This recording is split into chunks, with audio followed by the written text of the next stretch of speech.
नमस्कार मित्रों, मैं अंजलि कुमारी स्वागत करती हूँ आपके अपने चैनल साहित्य शिक्षा अंजलि में।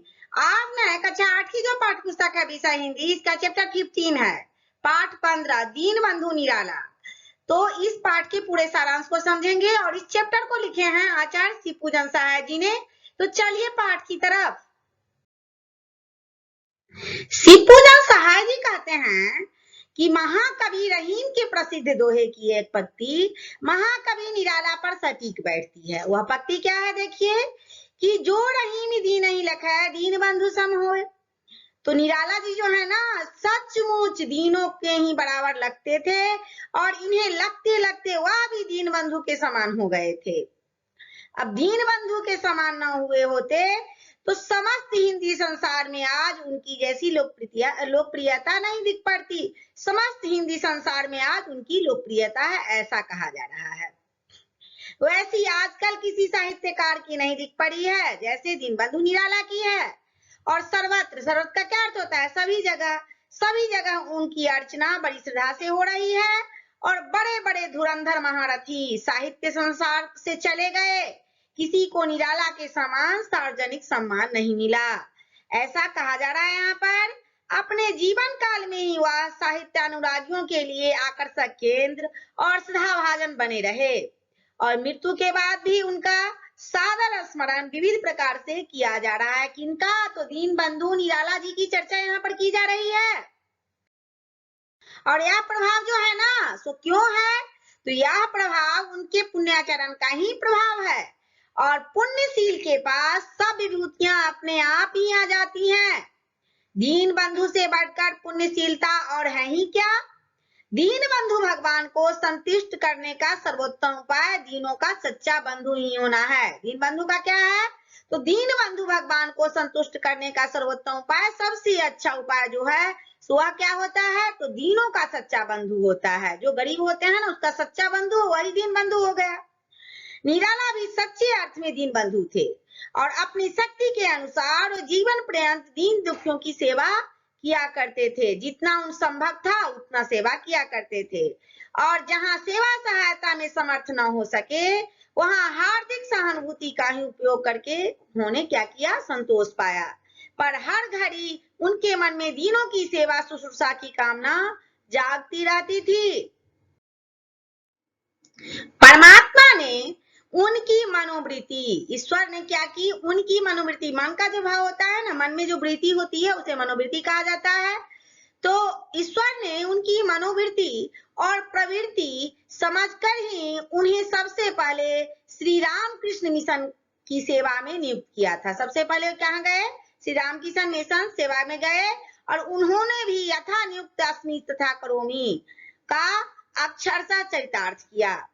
परमहंस श्री रामकृष्ण देव के बेलूर मठ, जो कि अभी कलकत्ता में है, प्रतिवर्ष परमहंस जी और स्वामी विवेकानंद जी की जयंतियों तथा पुण्य स्मृति तिथियों पर दरिद्र नारायण विधिवत भोजन कराया जाता था। वहां जब उनकी स्मृति दिवस मनाया जाता, पुण्य स्मृति दिवस, तो उन पर दरिद्र नारायण को भोजन कराया जाता था।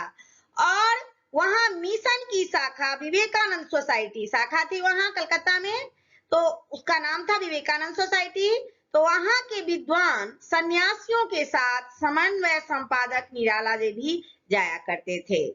उस विराट आयोजन के कार्यक्रम में निराला दरिद्र नारायण को भोज पदार्थ वितरित करने का ही काम अपने जिम्मे लेते थे। निराला जी वहां पहुंचते थे और जो भोज पदार्थ होता था उसको बांटते थे, उसको परोसते थे और कंगालों को खिलाने में उनकी गहरी लगन देख लोग मुग्ध होते रहते थे।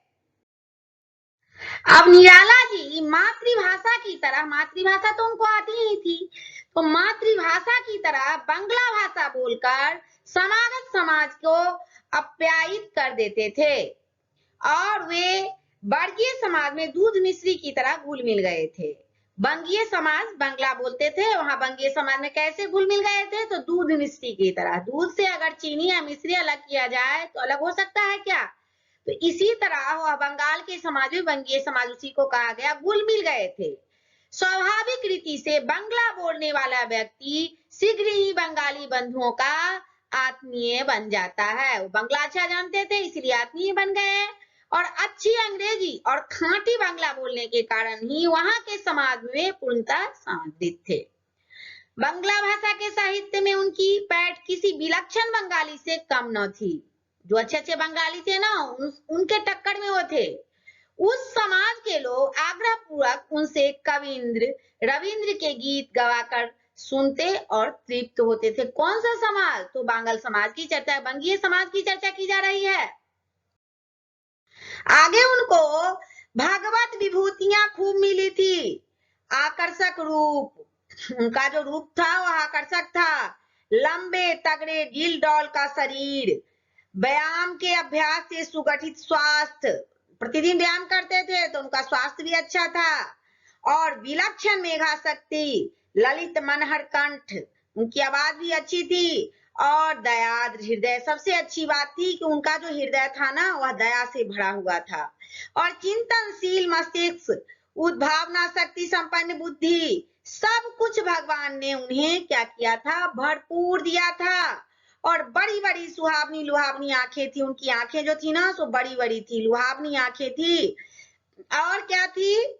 दमकती दारिम, दमनावली घुंघराली और अलकावली लघु मुख विवर, पतले पतले अधर, पतली पतली बांकी अंगुलियां और प्रसरत वक्षस्थल, हर तरह से वे सृजनहार ने उन्हें क्या किया था? संवारा था। और जिस मंडली में वे बैठ जाते थे ना, जिस भी मंडली में बैठ गए उसे अपने व्यक्तित्व से क्या कर देते थे? जगमगा देते थे। उनका व्यक्तित्व इस तरह से था, उनकी पर्सनैलिटी इस तरह से थी कि जहां भी बैठ गए ना तो जगमग करने लग जाते थे, लगता था कि हाँ कोई बैठा। और उनकी जुल्फें टकटकी बांध लेती थी। कविता पाठ को भाव भरी श्रोताओं के हृदयगत भावों की उद्दीप्त कर देती थी। जब वो कविता पाठ करते थे उसमें इतना अच्छा भाव होता था कि श्रोताओं का हृदय जो है ना से भावों से भर जाता था। और मतवाला मंडल कलकत्ता से एक बार एक धनी मानी बंगीय परिवार ने उनके विवाह का प्रस्ताव भी आया था। कलकत्ता में जो दबदबे हुए थे तो एक बार उनके लिए बंगला परिवार से, बंगीय परिवार से विवाह का प्रस्ताव भी आया। निराला जी के पास युवती छात्राएं भी साहित्यिक उद्देश्य से आती थी और छात्र भी आते थे, दोनों आते थे। पर वे किसी छात्रा से वार्तालाप करते समय आंखें बराबर नहीं करते थे। और कामिनी कंचन का त्याग करके वे गृहस्थाश्रम में ही सन्यासी बने रहे। यदि उन दिनों मोहक पदार्थों के प्रति उनके मन में आसक्ति होती तो उन्हें हस्तगत करने वाले गुण उनमें पर्याप्त थे। बहुत क्या थे? पर्याप्त थे उनमें गुण। किंतु सांसारिक सुख भोगों की वासनाएं उनके पत्नी के साथ ही क्या हो गई? विलीन हो गई। कंचन की कामना कभी उनके भीतर झांकने भी न आई और द्रव्य के लिए उनका करतल प्रवाह क्षेत्र मात्र था। द्रव्य संचय, द्रव्य क्या होता है? रुपया पैसा। तो द्रव्य संचय उनका ध्येय कभी रहा ही नहीं और धन उनके पास अतिथि के समान अल्पावधि तक ही टिक पाता था।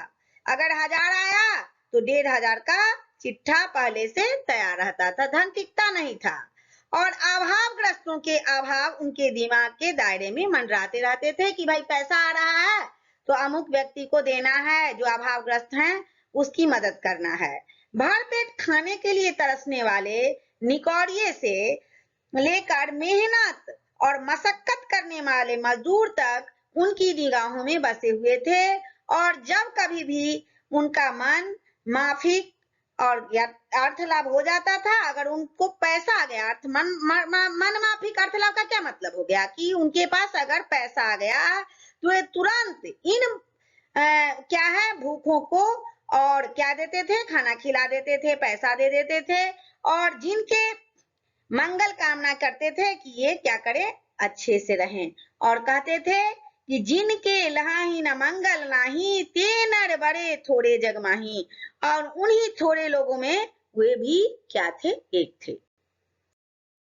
मतवाला मंडल जो कि कलकत्ता में था, तो वहां भिखमंगी की समस्या पर और अखबारों में छपे इस विषय के समाचारों या लेखों पर जब भी कभी बातचीत होती थी तो यदि निराला उपस्थित नहीं रहे तो बड़े बड़े आवेश में वे अपने युक्त तर्क उपस्थित करते। अगर खुद नहीं जाते थे ना, हाँ, तो अपनी युक्ति जो है वह तर्क के द्वारा उपस्थित करते थे। वे देश में फैली हुई आर्थिक विषमता पर शब्दास्त्र संधान करते और समय उग्रतम साम्यवादी प्रतीत होते थे। देश में तो बहुत भुखमरी थी, आर्थिक विषमता थी, कोई अमीर था, कोई बहुत गरीब था। तो उस पर एक क्या करते थे, शब्दास्त्र संधान करते थे, मतलब अपने शब्दों से प्रहार करते थे। यद्यपि हष्ट पुष्ट भिक्षुकों के प्रति उनकी सहानुभूति भी उन्मुख नहीं थी। वो ये भी सोचते थे कि जो कमाने योग्य है, जो काम करने योग्य है, हष्ट पुष्ट है, तो भिक्षा क्यों मांग रहे हैं, तो उनके प्रति उनकी सहानुभूति नहीं थी। और असमर्थ या अपाहिज भिखारियों को दयनीय दशा के लिए वह शासन और समाज क्यों ही तीव्र आलोचना किया करते थे। कहते थे कि अपाहिज जो भिखारी है, उनकी जो दयनीय दशा है, उसमें समाज की भी भूमिका है। नंगरे, लूल्हे, कोढ़ी और निकम्मे दीन बंधु पर ही उनकी दृष्टि अटकती थी। ये सारे दीन बंधु पर दृष्टि अटकाए रहते थे। फिर तो अपनी वास्तविक परिस्थिति को बिल्कुल भूल जाते थे। उनके पास पैसा आता था 1000, खर्च हो जाता था 1500। कलकत्ता सदृश महानगर की सड़कों की दोनों पटरियों पर वह ढूंढते फिरते थे कि वस्तुतः कौन बेचारा कैसी दुर्गति में है। वो तलाश करते थे कि कौन बेचारा, किसको किस चीज की जरूरत है। उनका अधिकांश अवकाश काल दीनों की दुनिया में ही बीतता था, मतलब जो गरीब थे ना, उन्हीं की दुनिया में बीतता था। वहां फुटपाथों पर भिखारियों के सिवा बहुतेरे निराश्रित, जिनका कोई आसरा नहीं होता है ना, उसी को कहा जाता है निराश्रित, कोई उसका आसरा नहीं है।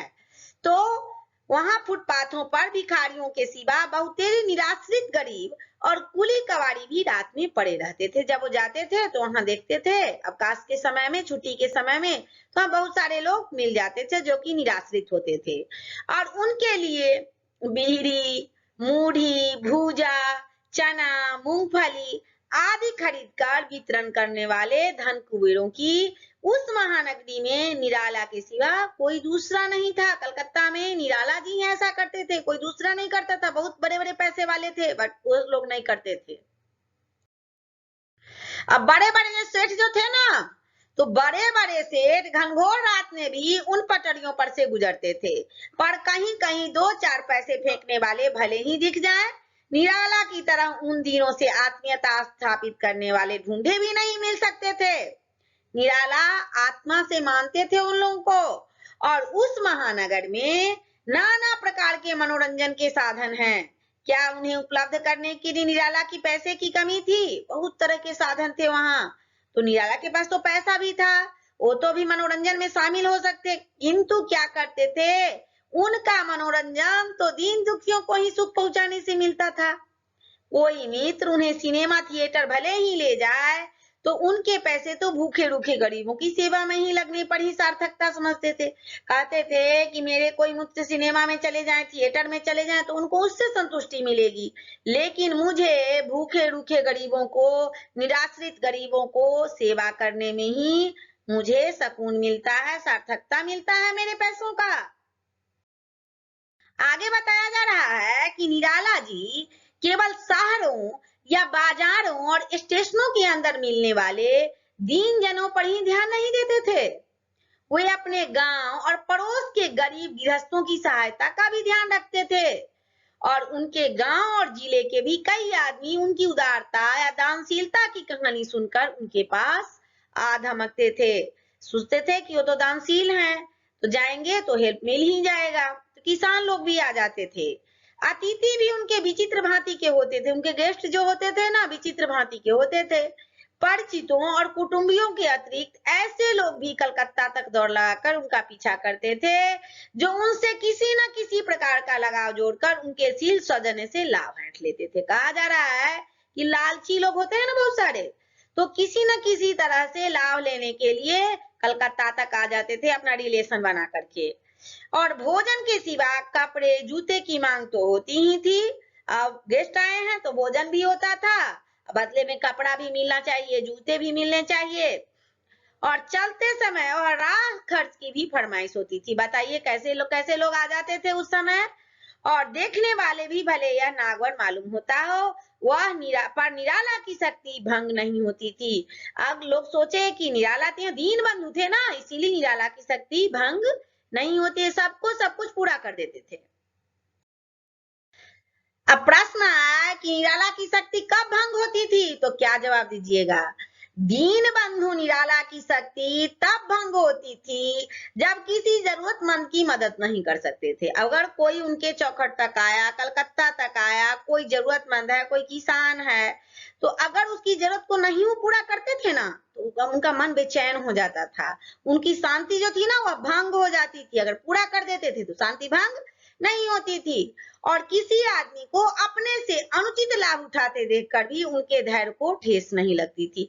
ऐसे थे दीनबंधु निराला, वो समझ जाते थे या जो अमुक आदमी मेरे पास आया है वह मेरे से अनुचित लाभ ले रहा है, उचित लाभ नहीं ले रहा है, गरीब नहीं है, फिर भी लाभ ले रहा है।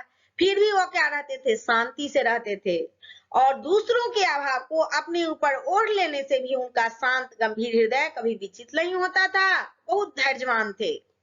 अगर कोई कहता भी था कि आप इतना खटराग क्यों पालते हैं, ऐसे परमुंडे फलाहार करने वाले को क्या कीजिए, टरकाया कीजिए, यहाँ से भगा दिया कीजिए, तो मुस्कुराकर वे रह जाते थे। लोग कहते थे कि आप इतना क्यों कर रहे हैं, फिर भी वो मुस्कुरा करके उनकी बात को टाल देते थे।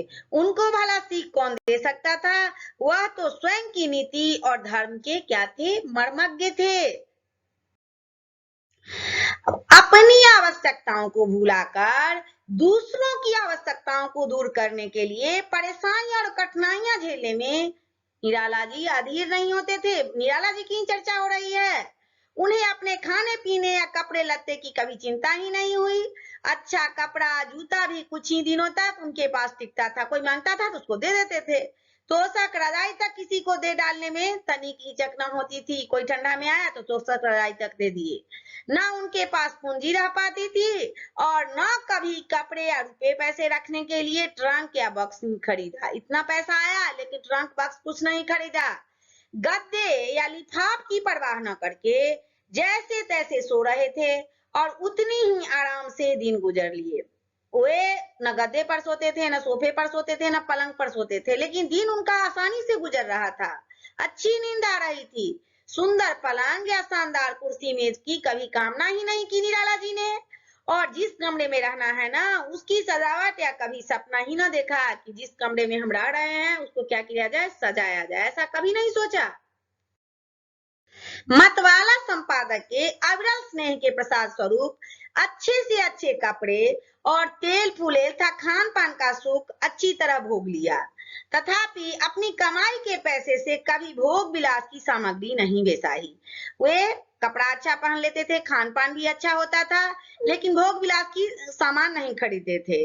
कलकत्ता छोड़ने पर जब वे लखनऊ और प्रयाग में रहे तब भी मस्त मौला फकीर की तरह रहे और अपना जीवन क्या है यापन करते रहे।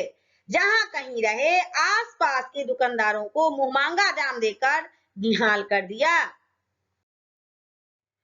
अब आगे क्या होता था, अड़ोस पड़ोस के गरीब उनसे इतने अभियुक्त रहते थे कि उन्हें राह चलते क्या लगते थे, आशीषने लगते थे, आशीष देने लगते थे। याचकों के लिए तो कल्पतरु थे और अपने मित्रों के लिए मुक्त हस्त दोस्त परस्त। मुक्त हस्त दोस्त परस्त थे अपने मित्रों के लिए। मित्रों और अतिथियों के स्वागत सत्कार का वैसा हौसला अब देखने में नहीं आ रहा। खूब सत्कार करते थे अपने मित्रों को और अतिथियों को। बहुत से लोगों को निराला संबंधी ये बातें अति रंजित जान पड़ेगी। बहुत से लोग, अभी आप दीनबंधु निराला जी के बारे में पढ़ रहे हैं तो लगेगा कि ये सारी बातें झूठ है, पर मैं तो निराला के साथ बरसों रहकर उनके प्रतिदिन के जीवन क्रम को ही निकट से देख चुका हूँ। वो कह रहे हैं कि मैं तो उनके साथ रह चुका हूँ, इसीलिए सारी बातें लिख रहा हूँ और उनके स्नेह भाजन के रूप में उनका प्रगाढ़ स्नेह भी पाता रहा हूँ। मुझे भी उनका स्नेह मिला है। शिव पूजन सहाय जी कह रहे हैं कि परोसी हुई थाली उनके सामने रख देने वाले कितने महान भाव आज के समाज को विभूषित करते हैं। निराला खुद मामूली कपड़ों में गुजर करके गरीब को अपने नए कपड़े को उड़ा देते थे। वो देखे हुए हैं कि अपने पुराने कपड़े पहनते थे, मामूली कपड़े पहनते थे, नए कपड़े गरीब को दे देते थे। उस तरह के आचरण के लोग साहित्य जगत में तो नहीं देखे गए हैं। साहित्य जगत में और भी लोग हैं, और भी महाकवि हैं, लेकिन दीनबंधु निराला के जैसे नहीं देखा गया। जिस व्यक्ति में अन्याय लोगों से भी अधिक विशिष्ट गुण हो, उनका स्मरण न करना ईश्वर की दी हुई वाणी को व्यर्थ करना है। कहा जा रहा है कि उनका स्मरण करना चाहिए, उनको याद करना चाहिए। इस चैप्टर को मैंने पढ़ा दिया, और आप लोग अगर चैनल पे नए हैं तो वीडियो को लाइक करें, चैनल को सब्सक्राइब करें तथा अपने दोस्तों में शेयर करें, और बहुत ही जल्द इस चैप्टर के प्रश्नोत्तर को भी मैं करवा दूंगी। तब तक के लिए जय हिंद, जय भारत।